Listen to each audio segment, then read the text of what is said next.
तो इस पूरे मामले को लेकर के साधु संतों में भी रोष देखा जा रहा है। शंकराचार्य स्वामी अद्वैतानंद ने क्या कुछ कहा इस मामले को लेकर के, और उन्होंने खास एपीएन से इस मामले में बात की है। क्या कुछ कहा, सुनिए आप। शंकराचार्य स्वामी अद्वैतानंद महाराज जी हमारे जी, किस तरीके से आप इस बयान को लेते हैं जो दिया गया है? योगी राज श्री कृष्ण परब्रह्म परमात्मा है।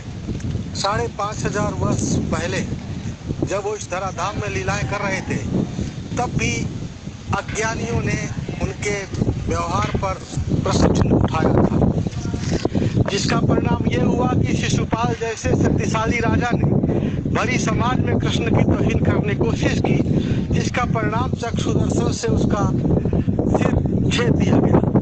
दूसरा पौंड्रक नाम का राजा था, जो स्वतः कृष्ण होने का घोषणा कर दिया और उसको भी कड़ा दंड दिया गया था। इस बीच में जो 5,500 वर्ष में पूरे दुनिया में श्री कृष्ण को भगवान मानने वाले श्रद्धालुओं की संख्या उत्तरोत्तर बढ़ती चली जा रही है।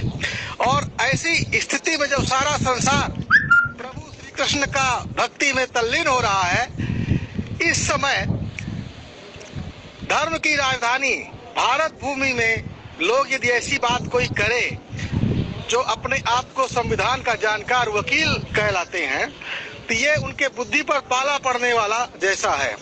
जब पहले भी वो कई विवादित बयान देते रहे हैं, लेकिन कोई कार्रवाई उनके नहीं होती, और फिर ऐसी बातें देश में जो माहौल बनता है वो बड़ा विपरीत स्थितियों में चला जाता है। तो अब किस तरीके से देखें? सूरज के ऊपर कीचड़ फेंकने से खुद के ऊपर कीचड़ आता है।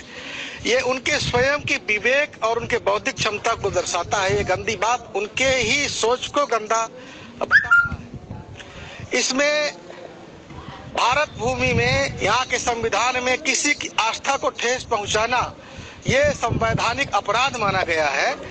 जो कार्य इन्होंने किया है उनको माफी मांगना चाहिए पूरे देश से, और दोबारा ऐसा गलत बयानबाजी नहीं करने के लिए सबक लेनी चाहिए। अन्यथा सुप्रीम कोर्ट स्वतः ही इसमें संज्ञान ले और श्रद्धा को ठेस पहुंचाने के आरोप में इन पर मुकदमा दर्ज करे।